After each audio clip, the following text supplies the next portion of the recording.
You know, I didn't set out to be a parenting expert. In fact, I'm not very interested in parenting per se. It's just that there's a certain style of parenting these days that is kind of messing up kids, impeding their chances to develop into their selves. There's a certain style of parenting these days that's getting in the way.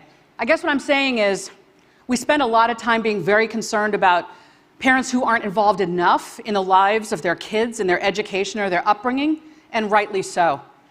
But at the other end of the spectrum, there's a lot of harm going on there as well, where parents feel a kid can't be successful unless the parent is protecting and preventing at every turn, and hovering over every happening, and micromanaging every moment, and steering their kid towards some small subset of colleges and careers. When we raise kids this way, and I'll say we, because Lord knows in raising my 2 teenagers, I've had these tendencies myself, our kids end up leading a kind of checklisted childhood. And here's what the checklisted childhood looks like. We keep them safe and sound and fed and watered. And then we want to be sure they go to the right schools, but not just that they're in the right classes at the right schools, and that they get the right grades in the right classes in the right schools. But not just the grades, the scores. And not just the grades and scores, but the accolades and the awards, and the sports and the activities and the leadership. We tell our kids, don't just join a club, start a club, because colleges want to see that. And check the box for community service. I mean, show the colleges you care about others. And all of this is done to some hoped-for degree of perfection. We expect our kids to perform at a level of perfection we were never asked to perform at ourselves. And so because so much is required, we think, well then of course we parents have to argue with every teacher and principal and coach and referee and act like our kids' concierge and personal handler and secretary. And then with our kids, our precious kids, we spend so much time nudging, cajoling, hinting, helping, haggling, nagging as the case may be, to be sure they're not screwing up, not closing doors, not ruining their future, some hoped-for admission to a tiny handful of colleges that deny almost every applicant. And here's what it feels like to be a kid in this checklisted childhood. First of all, there's no time for free play. There's no room in the afternoons because everything has to be enriching, we think. It's as if every piece of homework, every quiz, every activity is a make-or-break moment for this future we have in mind for them, and we absolve them of helping out around the house, and we even absolve them of getting enough sleep as long as they're checking off the items on their checklist. And in the checklisted childhood, we say we just want them to be happy, but when they come home from school, what we ask about all too often first is their homework and their grades. And they see in our faces that our approval, that our love, that their very worth comes from A's. And then we walk alongside them and offer clucking praise like a trainer at the Westminster Dog Show, coaxing them to just jump a little higher and soar a little farther day after day after day. And when they get to high school, they don't say, well, what might I be interested in studying or doing as an activity? They go to counselors and they say, what do I need to do to get into the right college? And then when the grades start to roll in high school and they're getting some B's, or God forbid, some C's, they frantically text their friends and say, has anyone ever gotten into the right college with these grades? And our kids, regardless of where they end up at the end of high school, they're breathless, they're brittle, they're a little burned out, they're a little old before their time, wishing the grown-ups in their lives had said, what you've done is enough, this effort you've put forth in childhood is enough. And they're withering now under high rates of anxiety and depression, and some of them are wondering, will this life ever turn out to have been worth it? Well, we parents are pretty sure it's all worth it.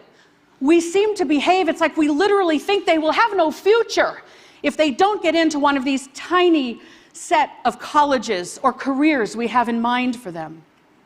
Or maybe we're just afraid they won't have a future we can brag about to our friends and with stickers on the backs of our cars. Yeah.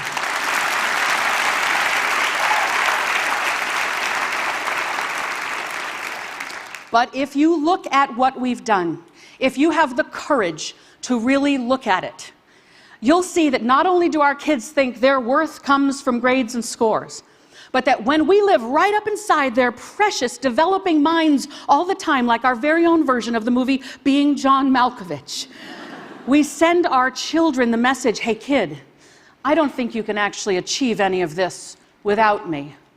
And so with our overhelp, our overprotection, overdirection, and handholding, we deprive our kids of the chance to build self-efficacy, which is a really fundamental tenet of the human psyche, far more important than that self-esteem they get every time we applaud. Self-efficacy is built when one sees that one's own actions lead to outcomes, not... There you go. Not one's parents' actions on one's behalf, but when one's own actions lead to outcomes. So simply put, if our children are to develop self-efficacy, and they must, then they have to do a whole lot more of the thinking, planning, deciding, doing, hoping, coping, trial and error, dreaming and experiencing of life for themselves. Now, am I saying every kid is hardworking and motivated and doesn't need a parent's involvement or interest in their lives and we should just back off and let go? Hell no. That is not what I'm saying. What I'm saying is when we treat grades and scores and accolades and awards as the purpose of childhood, all in furtherance of some hoped-for admission to a tiny number of colleges or entrance to a small number of careers, that's too narrow a definition of success for our kids. And even though we might help them achieve some short-term wins by overhelping, like they get a better grade if we help with do their homework, they might end up with a longer childhood resume when we help. What I'm saying is that all of this comes at a long-term cost to their sense of self. What I'm saying is we should be less concerned with a specific set of colleges they might be able to apply to or might get into, and far more concerned that they have the habits, the mindset, the skill set, the wellness to be successful wherever they go. What I'm saying is our kids need us to be a little less obsessed with grades and scores and a whole lot more interested in childhood providing a foundation for their success built on things like love and chores.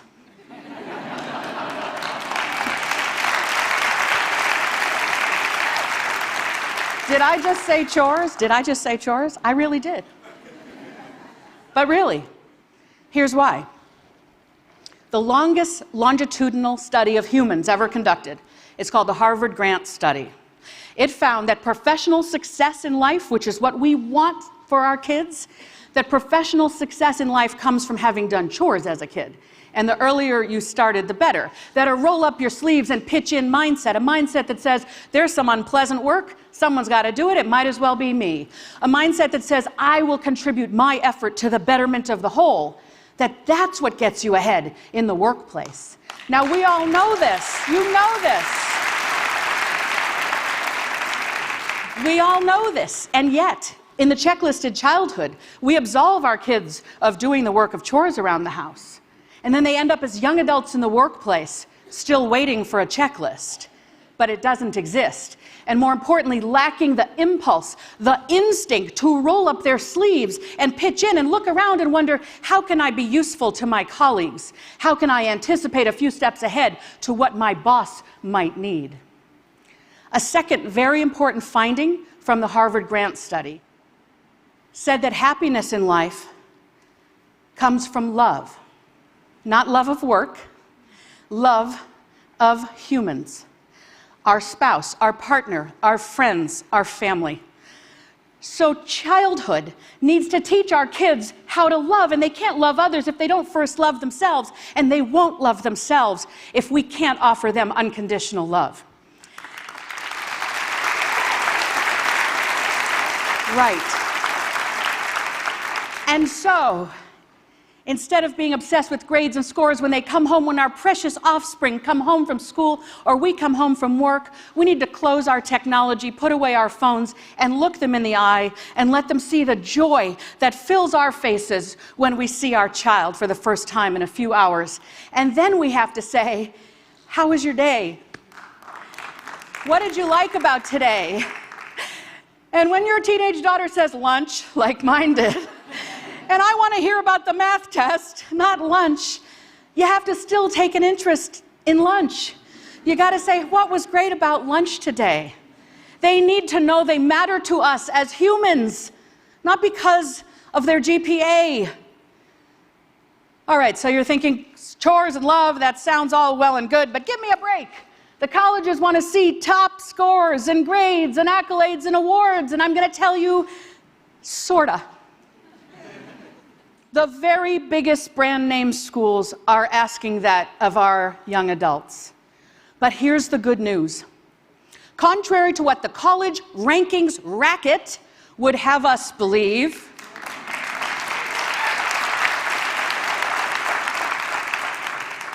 you don't have to go to one of the biggest brand name schools to be happy and successful in life. Happy and successful people went to state school, went to a small college no one has heard of, went to community college, went to a college over here and flunked out.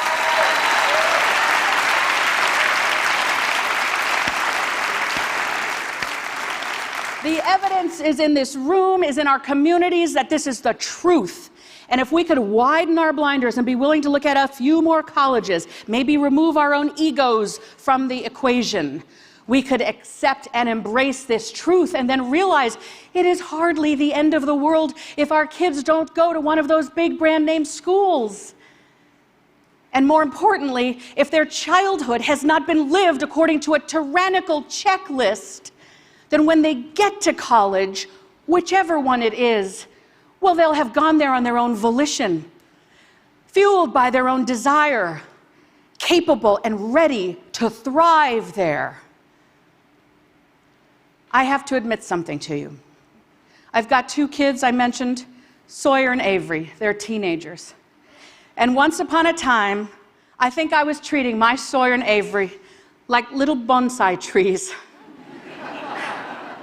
that I was going to carefully clip and prune and shape into some perfect form of a human that might just be perfect enough to warrant them admission to one of the most highly selective colleges. But I've come to realize, after working with thousands of other people's kids and raising two kids of my own, my kids aren't bonsai trees. They're wildflowers of an unknown genus and species. And it's my job to provide a nourishing environment, to strengthen them through chores, and to love them so they can love others and receive love. And the college, the major, the career, that's up to them. My job is not to make them become what I would have them become, but to support them in becoming their glorious selves. Thank you. Thank you. Thank you.